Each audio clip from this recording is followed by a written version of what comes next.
You're listening to the We Are Libertarians podcast network. Find all of our shows at wearelibertarians.com. You're listening to the We Are Libertarians network. Learn more at wearelibertarians.com. The Johnny Rocket Launchpad is Liberty. Each week we strive to bring you the best guests in talk radio. The Johnny Rocket Launchpad delivers weekly interviews of noteworthy politicians, experts, and activists.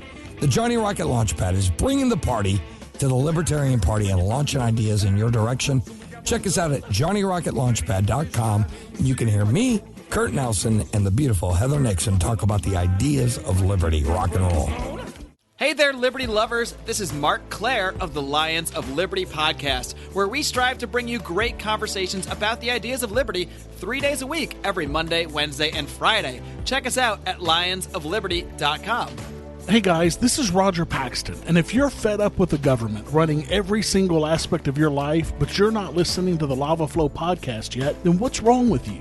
Check us out at thelavaflow.com, or just go back to sucking up to the government. The Lava Flow podcast, striking the root every single episode. We are supported by listeners like you. Donate per month or make a one-time donation through PayPal or Patreon at wearelibertarians.com.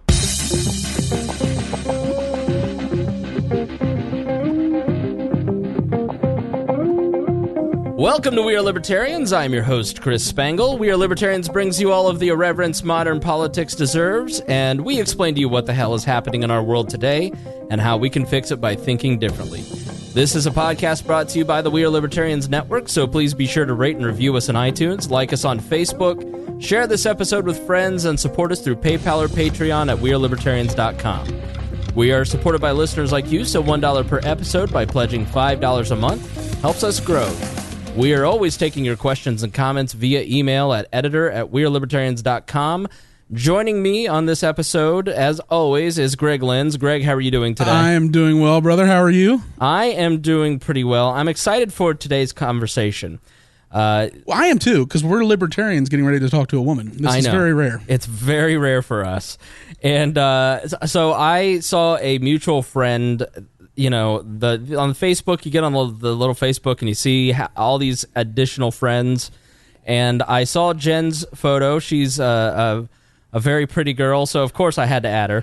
And I added her because she worked at Gary Johnson, and so I was like, oh, this is interesting. And I saw that she had this podcast about libertarianism. I'm like, even better. There's no libertarian women podcasters out there that I'm aware of. It's like fate. And then, okay, calm down. And he's on one today, Jenn. I didn't sleep like it all, that's why. Okay, and we did a podcast before this, and I couldn't get him to behave, Jenn, so I apologize for my co-host. He's already brought up Hitler. We'll talk about that in a minute. And then I saw the podcast that she does is about communicating liberty, and that's one of our favorite subjects to talk about. So needed in the movement. Yeah, and so we're welcoming Jenn Gray today. Jenn, how are you doing? I'm doing awesome, Chris. Thanks so much for having me. And you can check out her website at Hey Jenn Gray, JENNGRAY, HeyJennGray.com.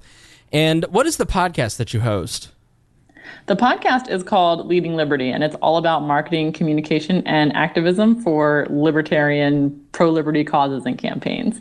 I saw one where you were talking to a digital marketing expert about email marketing, so it's in the weed stuff that is very applicable, isn't it? It's very people can actually use this information to grow their actual party, the actual movement. Can you help me? I'm not good at communicating. You can apply what you learn. Right. You actually give them concrete tactics, right, where most libertarians avoid hard work. It's a little bit of both, Chris. It's on kind of the bigger picture level of what is our message and how can we communicate this in a more compelling way to people who don't necessarily already think about government the way we do. And then it gets a little bit more tactical in some episodes where it's geared pretty specifically to pro-liberty marketing professionals, where it's like, hey, here's how you can build your email list. Here's how you can use Facebook ads to actually go out and find these people now that you have your message. Cool. So when did you first realize you were a libertarian? Oh, wow. So I grew up in an entire family of federal government employees. Both of my parents worked for the NSA, and I just assumed that's what I was going to do too. This podcast is over. Jane, that's her name. We've got to go. Great call. Oh, you found the one plant in the entire movement. You picked the plant. Thank you so much. I just had to friend her, didn't I? No, we're sorry. But after growing up with that, it really, it got me to really think about, is this what government should do? And I went to Hillsdale, which is the only school in the country that did not take federal government money, ironically, and studied economic and constitutional history there. And that kind of set me on the path and got me thinking, I don't really want to be a part of this machine that has done so much damage to our country in so many economic and constitutional ways. So I started looking for, and plus I was in Michigan, so I thought I want whatever is the opposite of this. So I saw that there was an opening at the Goldwater Institute out in Arizona to go raise money, and I thought that sounds great. So I went out there, and that was right around Ron Paul time. And he was a huge influence on me and really inspired me to get more involved. So I would say that was kind of around that 2007 kind of time frame. That's when I went from a conservative to a libertarian. Interesting. Ron Paul got us all. He touched us all deeply, did he not? He did. Why do you think Ron Paul was so effective? Because he was such a terrible speaker. To most people he seems like such a crank, but to libertarians, what is it about Ron Paul, do you think, that just touched all of our hearts?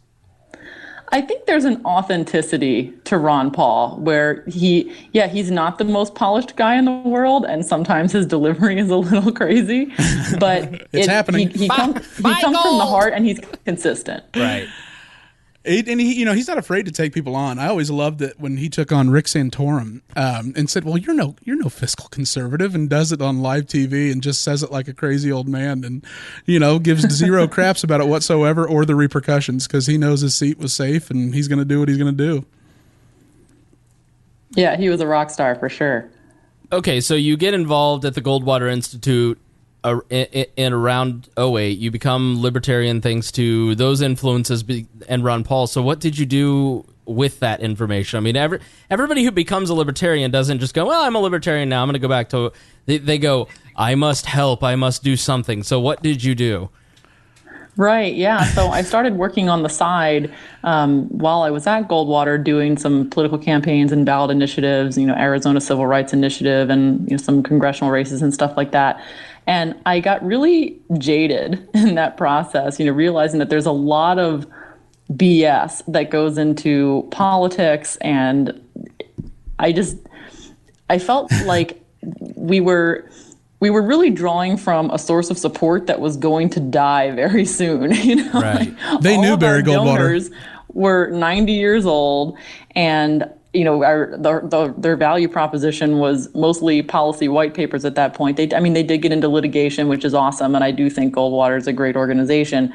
But I just felt like we weren't doing a great job as a movement, as a whole, of reaching out to people who didn't already care. And I didn't want to waste a bunch of time and resources preaching to the choir anymore. So I eventually went out to an organization in Southern California that was building iPhone apps to kind of get people involved in local government. I thought that was a pretty cool idea, and I raised some money for them for a while. But then ended up having my daughter, who's now 4, and just decided fundraising I thought was so tedious. I hated the part of finding new donors, and I didn't really know what the better way was. And so I was happy to take a break from it for a while. Absolutely. Anybody who does fundraising is always happy to take a break from it. It is a skill. It stinks. Have you ever? Oh, yeah. My whole 4 years when I was the executive director of the Libertarian Party of Indiana, I had to eat what I killed. I mean, it was literally, the fundraising was for my salary. And that can be uncomfortable because, especially at that period of time, I was still very, I wasn't as, let's say, out of my shell as I am now.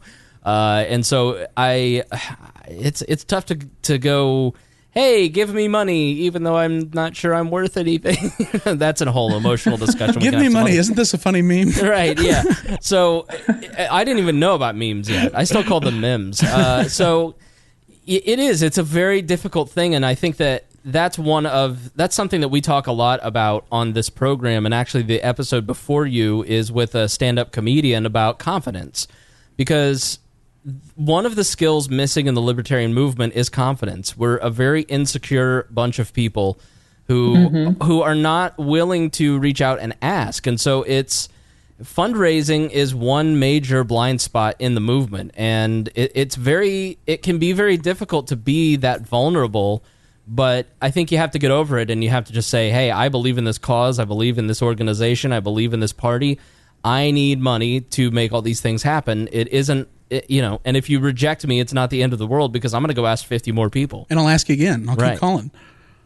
Yeah, I think for the as a former fundraiser, if the ask were compelling enough, I might be willing to do it again. But I've been approached by a couple different organizations saying, hey, we're looking for someone to raise major gifts. And I said, okay, cool. What do you want to raise money for? And like, well, general operating support and I'm like, well, that's not exciting to me. And if it's not exciting to me, it's not going to be exciting to anyone whose money you're trying to spend, Yeah, like how do I sell being an operating budget donor, Right. Right. Whereas, for example, there one organization I can think of that does a really good job of this is of the alternative. Is Young Americans for Liberty, where they sent out this email like, hey, one of our students just got arrested for passing out pocket constitutions, and it's going to cost $10,000 to get an attorney to defend him and other kids in similar situations. I was like, okay, that's something I can wrap my head around, like that, why you need that. That's a compelling ask. Or if it's, hey, for every dollar you give, we're able to show this video to 1,000 more people or whatever, make it some sort of quantifiable call to action that is exciting for the development director and the donor. Got it. All right. So I have an exciting offer for you, Jen. I am looking for somebody to raise money for We Are Libertarians. I'm going to give you 2% for everything that you raise. What? Don't say no. All right. You don't say anything. No. So here at We Are Libertarians, we raise tens and tens of dollars a month, but we've raised enough to offset the cost, and we give people something of value in return, and we just say, hey, you can donate $1 per episode on Patreon, and people are doing it, and happily, because we give them something. And I think that is part of one of the pieces of this conversation today, and that I'm struggling with the Libertarian Party. I think the Goldwater Institute and some of these other institutions can have a better ask for libertarian dollars than the Libertarian Party at large, because there really isn't a defined product with the Libertarian Party right now. Chaos seems to be the thing that is being sold, because when there's no elections, everybody goes a little crazy and eats themselves. I don't know how long you've been in the Libertarian Party, but over the last almost 10 years, the in-between years, everybody just goes a little nuts. But that's one of the key parts of fundraising, is absolutely knowing what your product, what you're selling, what you're going to give out, what people are going to get in return. And that's what people will give money for, things that they're passionate about.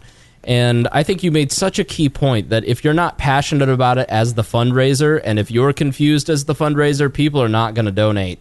And I think that's one of the reasons that the Libertarian Party has a lot of time raising money at the local, state, and national level, because they don't know what product they're selling.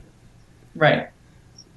But I think they could. I think they could come around. I think if the Libertarian Party were to, get serious about its infrastructure, for example, and say, hey, for every city council campaign we run, it costs $50,000. For every state level campaign, it costs $100,000. I'm just making up a number, but something that so that they can kind of quantify what they need and why they need it, and say, hey, here are the 6 people we need on every campaign. Here's how much it costs to retain those people. Here's how much it costs to advertise and do the filing fees, and this is why we need it. And I think then people feel like they have some ownership in the result they're helping create. Absolutely. Yeah, that's something it's interesting that we don't take transparency as seriously as we demanded of the government. Like by saying this is exactly what it costs, presenting a budgeted breakdown, that is, a weapon in fundraising. You can show what the operating expenses are, and it gives you confidence to ask because it's, donate or shut the lights off. And do you care about this cause? Yeah, for sure. And I think if you can tell people too, hey, we need 10 people to give $100 to do whatever it is that we need to do, where it's some sort of low barrier to entry where people feel like, oh, wow, my contribution really does matter because they only need 10 people. And if I'm one of them, I've gotten us 10% of the way there. That feels good to people, I think. So I think the freedom movement can definitely do a better job in how we are making those asks. So you come to your senses and you decide that you don't want to do fundraising anymore. And you then go on to do what? So after my daughter was born, I stayed home with her for a year, and then I got the itch because I just kind of have that desire to work and be an entrepreneur and contribute to the freedom movement in some way, but I wanted to just kind of do something on the side. So I started my own little fitness business, and I was trying to advertise that in basically all the ways that I had learned as a fundraiser. I was doing direct mail and stuff like that, which looking back is so embarrassing. And it just was not working. So I thought, okay, let's do something differently. And I was starting to see a lot of video ads on Facebook at that time. So I started running some video ads to build up my first little fledgling email list. And within a week, I went from a year of basically hustling my family and friends and getting very little to 1 week later, I had 400 people on my email list that I had spent like $5 for. So wow. I thought, okay, maybe there's something to this, and started consulting on marketing. And a couple years in, we were then, I was working with small businesses at the time, but Gary Johnson was starting to kind of reemerge, and then I just had this itch. Like I knew this was the answer to everything I hated about fundraising. I thought this is how we can find new people. If I can go out and find people who like yoga and live in my hometown and have kids under 5, then Facebook can also find us people who could be future libertarians. So I wonder what we could do on that front. So I ended up basically suspending my marketing consulting business during Gary Johnson's campaign to volunteer for him full time. And I wasn't even part of his campaign team in any sort of official capacity for most of that. I was just running video ads independently and training activists on how they could do the same thing. Hey, for every $1 you spend, you can reach 1,000 non-libertarians with a video you shot on your iPhone. So that's what I was doing. And then I was recouping that cost on GoFundMe, retargeting the people who watched the video and say, hey, did you like this video? Because if so, every $1 you chip in, gets in front of 1,000 more people, and 100% of the proceeds go toward that. And I ran a $3 ad that raised $300. And that was around the point that I got in touch with Gary Johnson's campaign and started, throwing them some advice and stuff like that, and realized that I really wanted to get back into the freedom movement and kind of change the way that we prospect and the way that we communicate. Because I think there are so many cool possibilities now that just weren't a thing 10 years ago or even 5 years ago. Oh yeah, the atomized targeting is incredible. The opportunities at Facebook, being infiltrating lifestyles has made, big data and targeting just so much easier and so much more effective and more fun, really. Well, one thing that is happening, and I'm sure your parents know this, is that if you have a smart TV, if you're watching, so I've met recently with a marketer. If you have a smart TV and you're watching a TV show on your DVR and you're watching it 3 weeks after it aired, it will trigger on an ad placement network elsewhere that IP is watching this show on this IP address via this smart TV, and then on your cell phone you will start seeing ads for the Home Depot or the Lowe's or the O'Reilly Auto Parts or whatever that is showing up. It will show up on your phone because it will then start blasting to that specific IP address display ads, which are the ads that you see in your phone. Like if you're, for instance, you think it's freaky when you're on Instagram and all of a sudden there's that Amazon product that you were just shopping.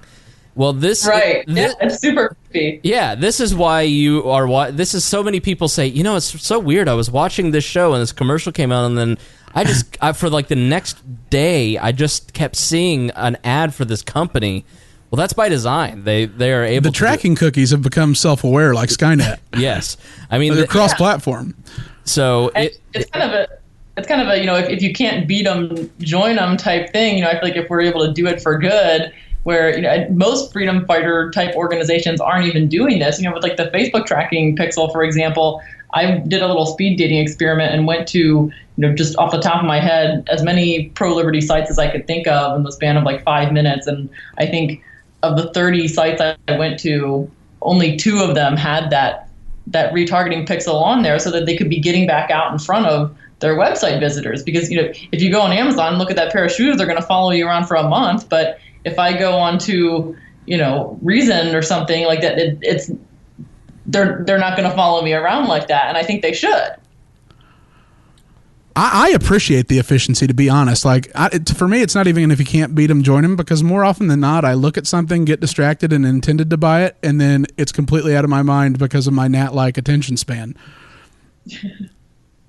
Yeah, I mean, there are just so many cool possibilities, and it's almost a little, I think, disturbing how much Facebook does know about us. But it lets us rent someone else's digital list for free. So rather than doing direct mail, for example, where you're paying by the time you rent the list and the mail house and the postage and the paper and all this, and if you stamp your business reply envelope, you're spending like $2 or $3 per piece of mail.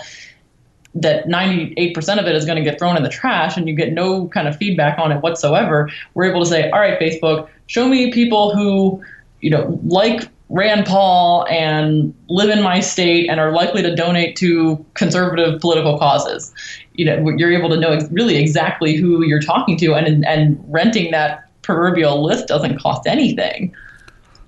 I do think though that, and now listen, you young whippersnapper, with all of your internet things, I do still think that I see a lot of libertarian campaigns heading this direction, and I'm still not totally sold that a Facebook advertising really it translates into votes as effectively as a mailer or knocking on doors.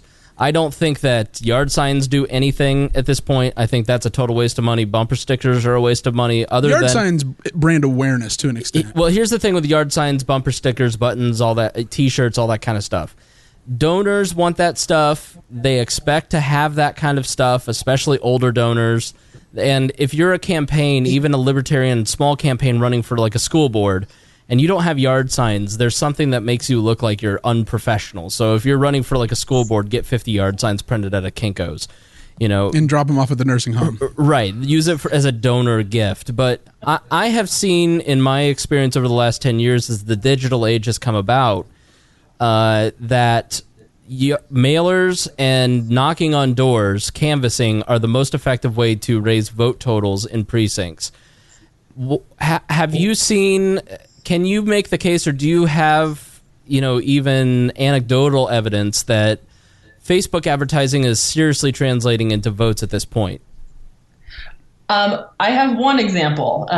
During this last election, I worked on a city council campaign where he was kind of the underdog candidate. I guess they didn't really expect him to win. He was on half of the budget of his opponent, pro-liberty guy, versus much more establishment Republican type that my community seems to favor.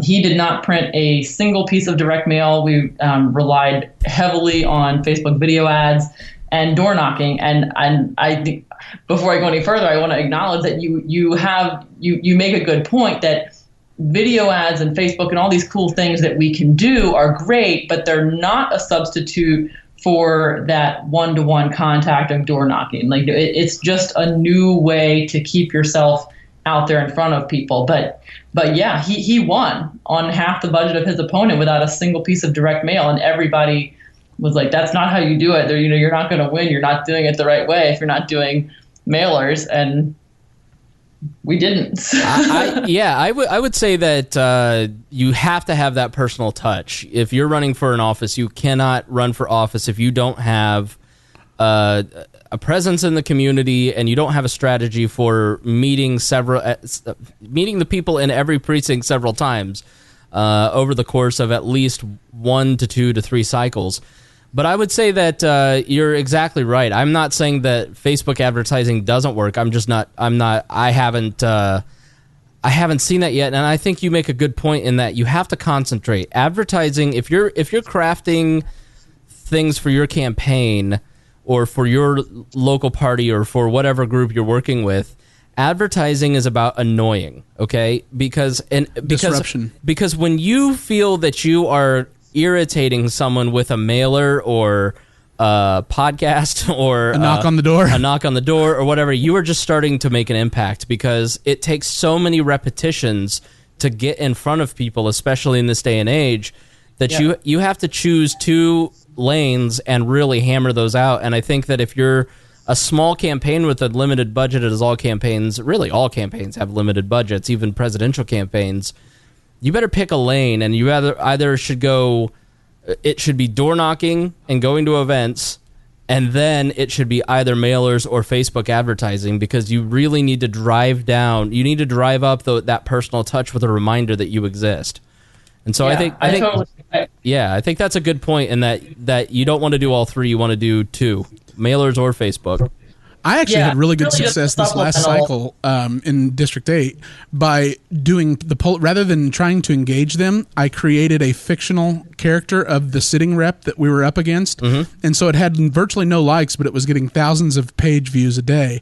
Fake Larry Bouchon, about all the fake conservative stuff he did. Right. And it exposed it, and then I targeted through the people in the district, and people loved it as like a satirical thing, and it actually drove people, because Andy almost got 6%, I think. Right. That's right. And it was, I can't bring them in because that takes time, but I can create a polar opposite effect by driving them away and into my arms, because they weren't going to vote for the Democrat, but I could drive them third party by mocking and satirizing the opponent. Yeah, and using his name recognition to drive people to you. And just put fake. Sorry, Jen, there was a little crossover there. What were you about to say? Oh, well, for one, I think that your fake person campaign, that's really funny and hilarious. I was going to say that it's really, where the video ads become a helpful supplement in addition to the door knocking as opposed to mailers is where cost is really an issue, because those you can be hitting people for a penny or two a time, whereas the mailers are $1, $2, $3 at a time. And with a mailer, people are just seeing a piece of paper. They're really not getting a sense of who you actually are as an overall human being. So if they can't actually have you knocking on the door, the next best thing is to see you being a normal, nice person out and about. So some of the most effective ads that we ran were him out, like while he was knocking doors, he would hold up his phone and live broadcast a conversation with a constituent right at their door. And people loved it because they could kind of see, hey, this guy is out there, he's talking to people, he cares about people, he's a nice guy. And then another one was just a B-roll of a more serious video he did that I cut the B-roll just as more basically as a joke and sent it to him. He's like, hey, you should run this as an ad, it would be really funny. And it was the most popular video of the whole campaign because people could see that, hey, this is just a normal, nice person. The human side. Yeah, I think there's a big value in that. I work in an industry that benefits greatly from political advertising on these campaigns, although the federal government has forced broadcasters to pay politicians. Politicians pay a special rate. They pay a much cheaper rate because of federal law. Well, because they make the laws. Right. They make the laws, so they gave themselves a discount, crowding out our inventory. But I work in an industry, but I would say that the thing about these gatekeepers that we used to have, like TV ads, this is a great way to get around that, where you don't need to spend hundreds and hundreds of dollars a month, thousands of dollars a month on a billboard. You can do a display ad on Facebook and have the same effect for, let's say you're going to spend $2,000 a month on one billboard, which is a complete waste of money. Right. Unless it's in like a very small rural town where there are 5 billboards in the town, and then that might be and you're standing on it, walking back and forth in front of it. Right, but if you're in Marion County, Indianapolis, with 1 million people in it, and you've bought one billboard out of the thousands of messages that a driver will see, that's a waste of money. But on a display ad on Facebook, you can create your own billboard. You created your own TV commercials, and you can have the same level of penetration into at least a small voter base by creating your own ad. And really, all it takes is so people think that it must be super expensive to get a video created. Sometimes you can do it on your own with just a small iPhone, setup the way that it's crafted, but it has to be good. But you can go spend anywhere from $1,000 to $5,000 to get some TV ads created that are great ones. Go to a digital marketing agency like, hey, Jenn Gray, and that can help you place these TV ads essentially in people's feeds and help craft the content for just a fraction. I mean, really, we were looking in 2012 at budgets of $50,000 to $100,000 for TV ads, for making them and then placing them. And we could have the same level of market penetration around the state of Indiana for you would own Indiana Facebook if you spent $50,000 on video ads. Yeah, so yeah, it completely has changed the playing field, and I don't think that libertarians recognize that, Jen. Yeah, it's interesting. I was talking to someone, a libertarian planning on running for U.S. Senate at some point in the future yesterday, and he ran in 2014 and was telling me that he spent his life savings on 6 days of TV ads the last time around, and that just broke my heart. Because I thought, God, like it doesn't have to be this way. Right. And I'm sure he thought he was going to win on Election Day. What's that? I'm sure he thought he would win on Election Day, or he had an outside chance. Well, people get excited about the first time. Yeah, well, they get excited about, I'm on TV now. It's all going to change for me, but they don't realize the level of penetration that it takes to kind of get through to people. To not straight ticket vote. Right, the absolute repetition. So I'm sorry to cut you off there. No worries. But yeah, I mean, TV is really it's a shot in the dark. I mean, you have no idea who's even watching. Is it the person you need to convince? Because the way you would communicate with a parent of school-age kids would probably, a conservative parent of school-age kids would presumably be different than the way you communicate with a 70-year-old, left-leaning grandma. Right. And so I think it's important to tailor that message a little bit, and I'm partial to video ads because they let us do that for so inexpensively. That's such a great point, is in that with the TV you're broadcasting, and you can narrowcast by choosing your audience with Facebook ads. Maximum efficiency for the ads. Yeah, so that's great, and so it can help raise money too, can't it? Yeah, it definitely can. I mean, I wasn't even an official organization. I just had my own little page, and I was running these videos. And then if people watched them, I was retargeting people who watched 25% or more of the video in the past 3 days and saying, hey, if you liked this, every dollar gets it to 1,000 more people, and giving them a button to my GoFundMe page. And like you said, yeah, that $3 ad raised like $300. And that was just me being some like random girl on the internet. It wasn't even like an official campaign. And so I think there's a huge potential for pro-liberty nonprofits and political campaigns to start trying strategies like that, where they're retargeting people who have already engaged with them in some capacity and asking them for something. Maybe it's just for an email address, but then they can target their email list and say, hey, we need X people to chip in X so that we can go knock however many doors, or whatever the need may be. I was going to say one thing too is a lot of people may listen to this and think that they can spend $3 and get $300 in donations for their next campaign race.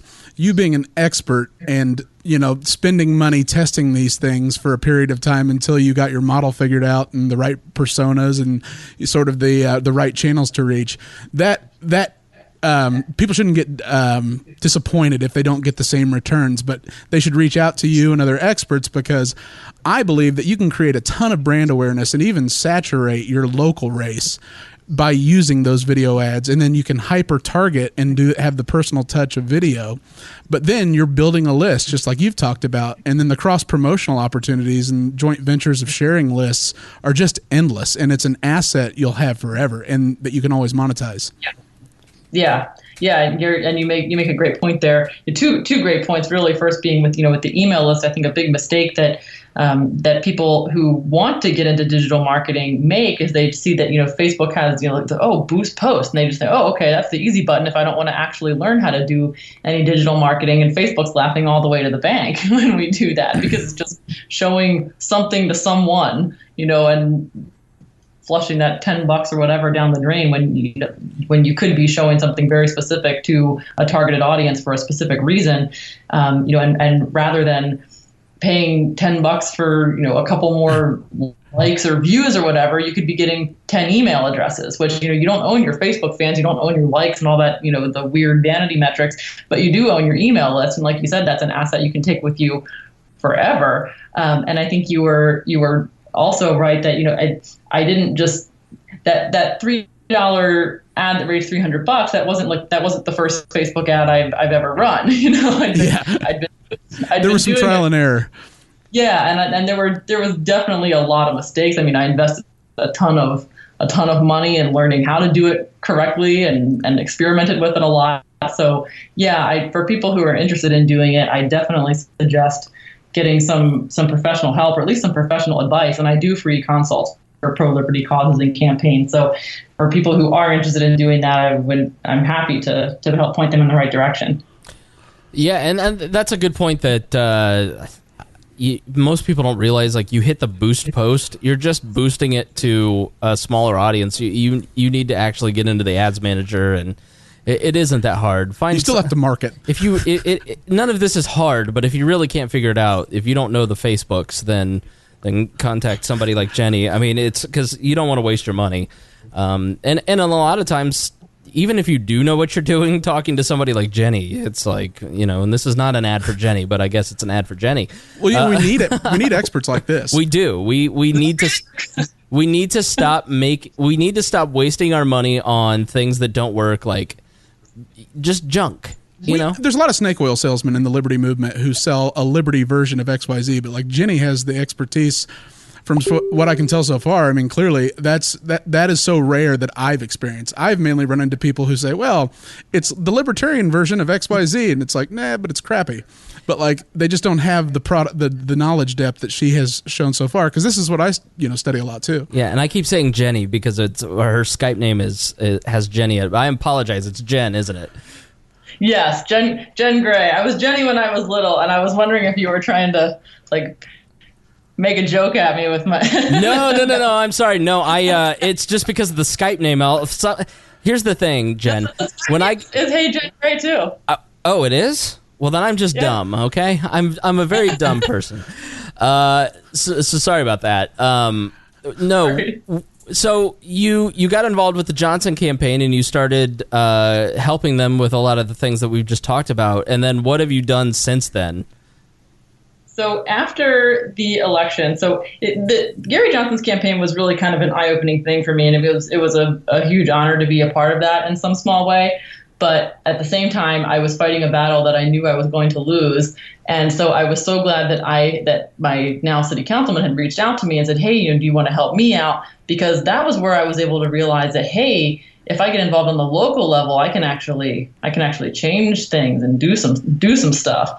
Now, that said, after the election, I was so shocked by the result. And I'm not saying that I wanted Hillary Clinton to be president either, but pretty much all I did for the month after the election was sit around and play Nintendo. So I was like, I have nothing left. Are you saying you weren't excited about America being made great again? I was not excited about America being made great again. I was just traumatized. I didn't know what to do with myself. So after that, we kind of get into the holidays, and I was like, I want to contribute this back to the movement. I want to take this experience with the digital marketing and the political side and kind of merge those together into something that can really benefit other pro-liberty causes and campaigns and nonprofits. And so I started the podcast at that point and started just reaching out to so many of the awesome freedom fighter type people that I knew and getting a feel for what kind of frustrations they were having, and what problems they were perceiving so that I could really create a solution that would be really helpful to them. So that's kind of where I'm at now, is consulting with and helping point pro-liberty people in the right direction. I recently agreed to be a board member for Gary Johnson's Our America initiative, where we're kind of identifying local ballot initiatives and building coalitions for pro-liberty stuff in Arizona. So always keeping busy, but it's a good problem to have. Yeah, so what are some of the things that, as you're starting to talk to people and consult with people, what are some of the biggest needs that you're finding?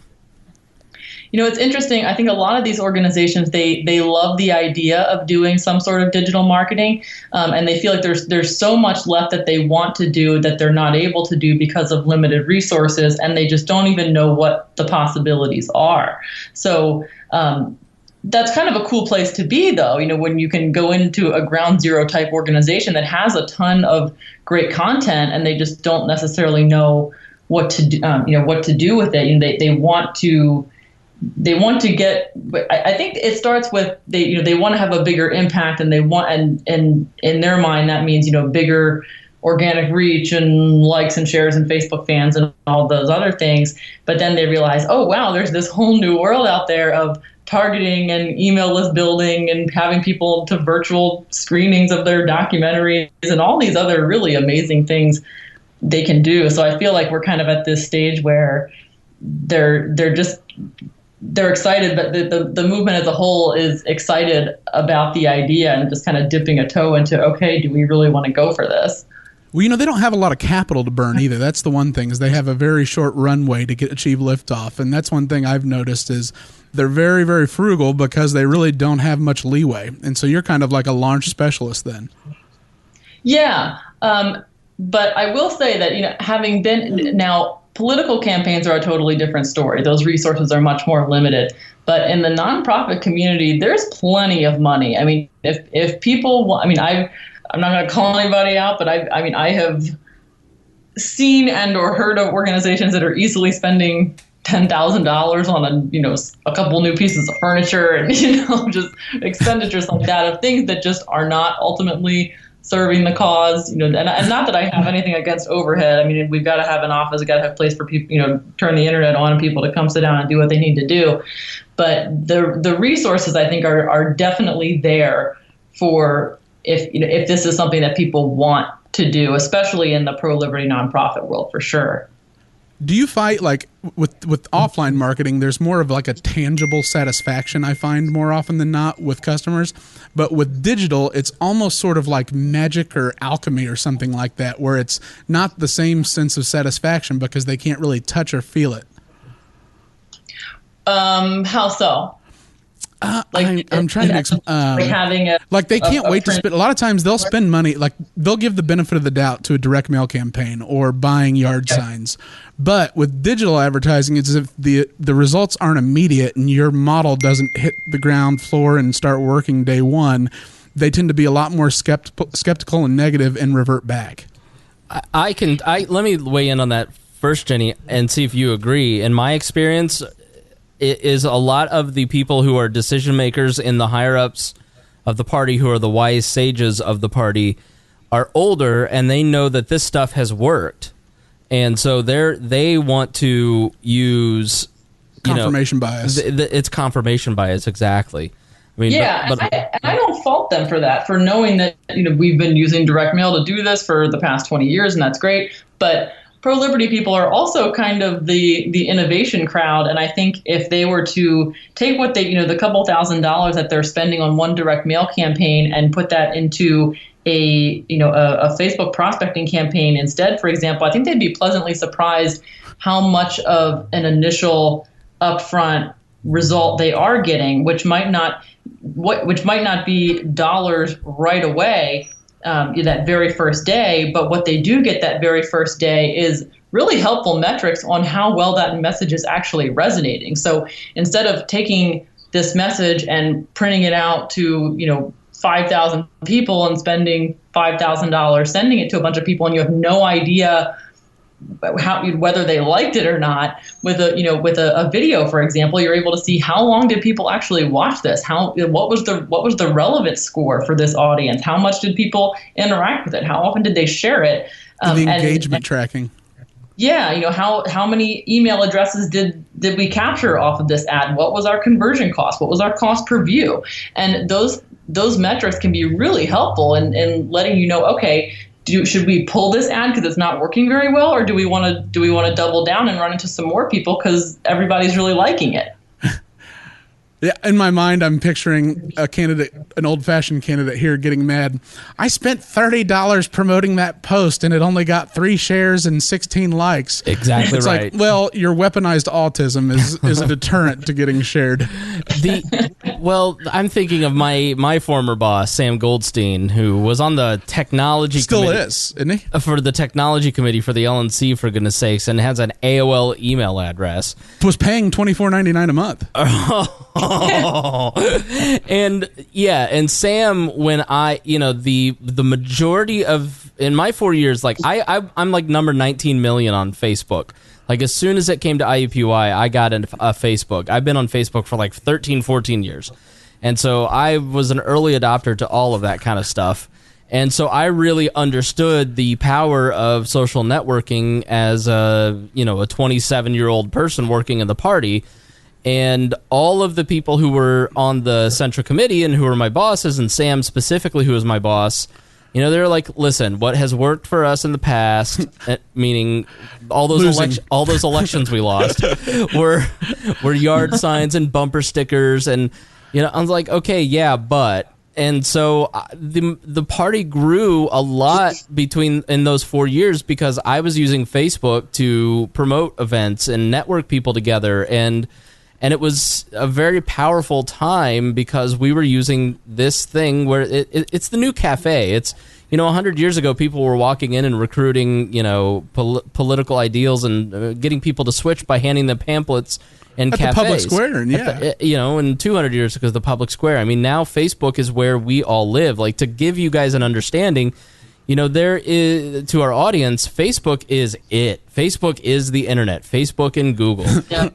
And and Jenny, you can, if you know any stats but you can verify that Facebook and Google are the internet now.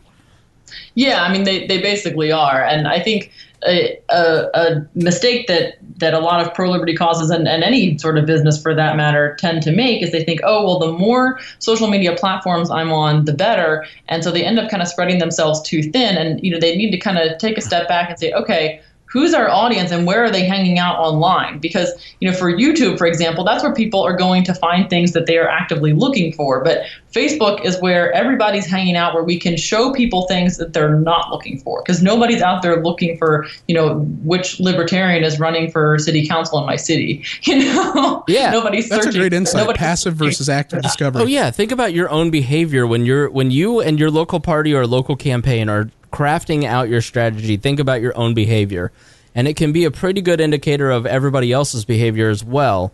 You have to be careful that you don't think that everybody behaves the same way that you do, but in general, if you think about it, what is the first thing that you do when you wake up?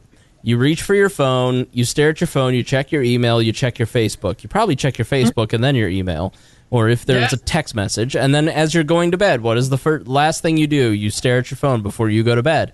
As you're watching TV, as you're watching TV, you're staring at your phone.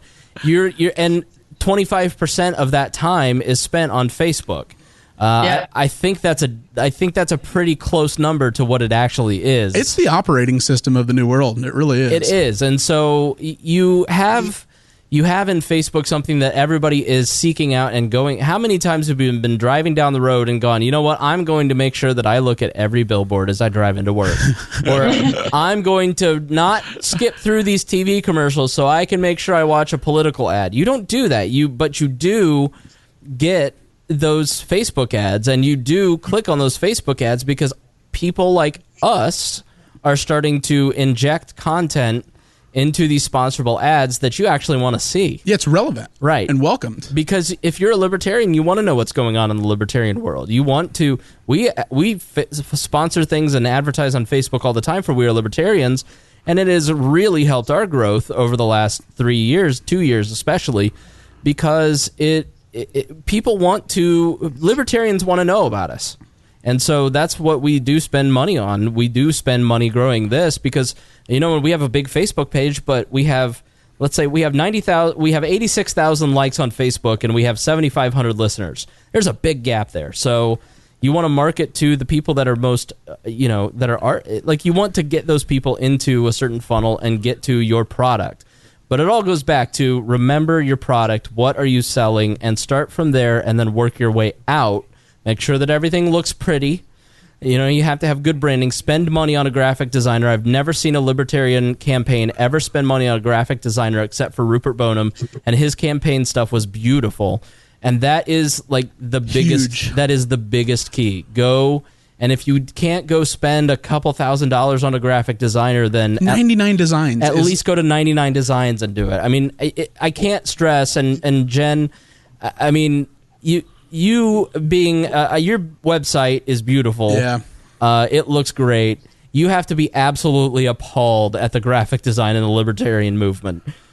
I am appalled by the graphic design of the libertarian movement, and I'm going to throw all the libertarians listening a tip right now. If you don't have a couple $1,000s to spend on a graphic designer, no problem, because there are amazingly wonderful, talented people in the Philippines so everything on my website, my podcast graphics, my social media graphics, everything that you see on there, I got for $130 total. That is outstanding. No, not the actual design of the website, but the actual images that I use. Elements, yeah. Do you feel bad about exploiting Philippine labor? No, because because in the Philippines, a doctor, for example, makes like $8 or $9 an hour. So for them to make $5 or $6 an hour on graphic design is an awesomely mutually beneficial exchange. So, and the person who's trying. Sorry, I just went to Jen's website and the video started playing. Did you go through Fiverr, or how did you find somebody?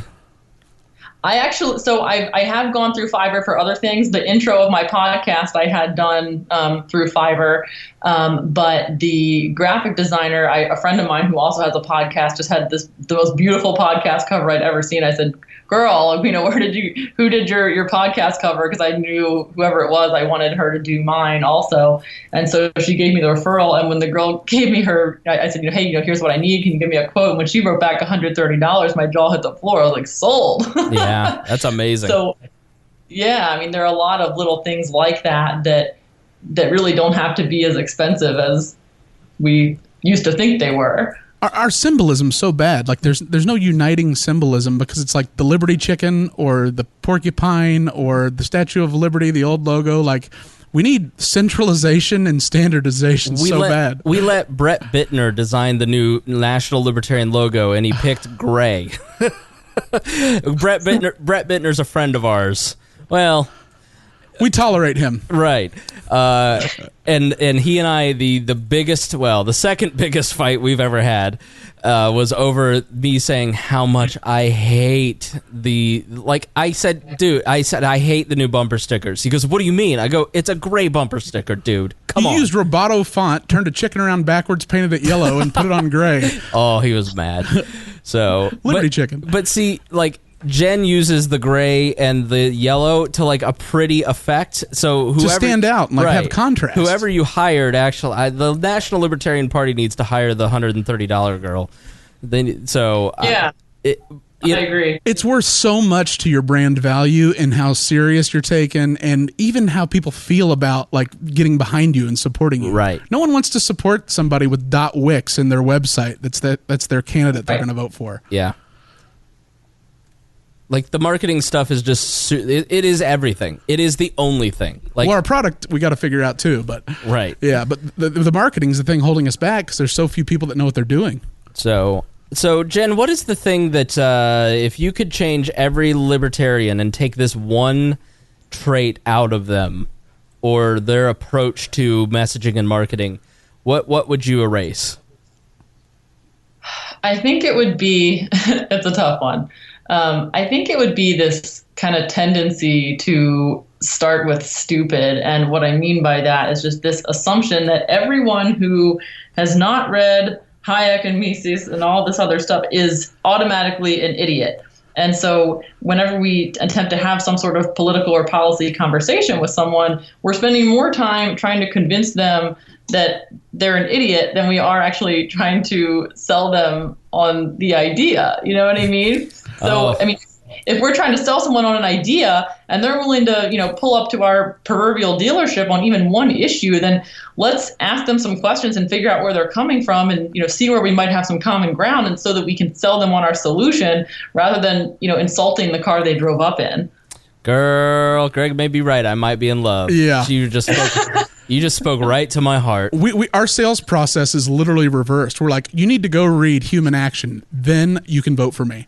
I have never read Mises, and I never will read Mises. That's just not going to happen. It's not in the cards for my ADHD brain. Show me a 3-minute video on Mises, and I'll be down. I actually mentioned in the very first episode of my podcast, I was like, hey, even Mises said there are two types of people that we need in the freedom movement: the people who create the ideas and the people who go out and sell the ideas. Yes. Producers and then marketers. Engineers and the salesmen, and we need more salesmen. I was like, and on that note, that is the last time you're going to hear me say Mises on this podcast, because no one who is not already a libertarian knows or cares. So moving on. 100%. I'm so with you. He sounds like a Nazi. Mises, Ludwig von Mises. It sounds Nazi-ish. Now, see, listen, we're coming to the end of this. We're coming to the end of this interview, and unfortunately for Jen, we're out of time to talk about Hitler. I had to get in some kind of Hitler reference because. So Jen sends this very nice note. She's very gracious to give us her time and come and talk to our audience. And she's like, so what do you guys want to talk about? And Greg sends this 15-page screecher about selling Hitler and how Hitler rose to power and how Goebbels did it. And I'm like sitting there, I'm driving, reading my phone, going, is he serious? This girl does not know our show. She does not know us from Adam. And then she didn't respond for 3 days. So I just didn't expect you to even come on the show after that. Because I was just like, she must think we're alt-right, Hitler-loving freaks. And I'm not. I am not. I know that much. Jen, was it that bad?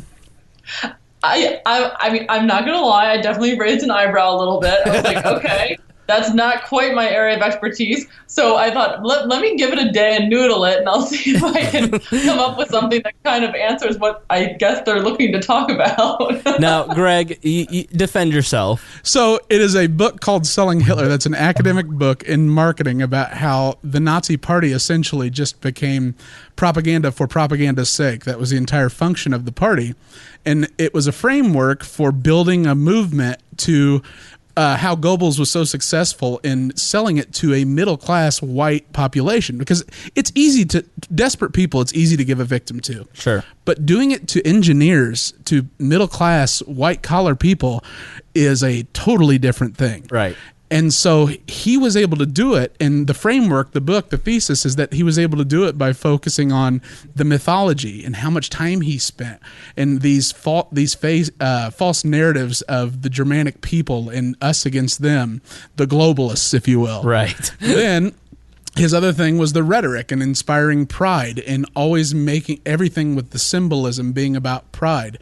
And it was sort of this reinforcing cycle and system that once it became automated, it just sort of went until these people that were engineers that worked, at Volkswagen didn't even think twice about, crimes against humanity. Right. And didn't even think about it, because they were so engaged into the cause and what they were doing and felt like they were changing the world. Right. And so that's where it isn't where everyone starts in marketing. I start with the best. I will say, I have to hand it to him that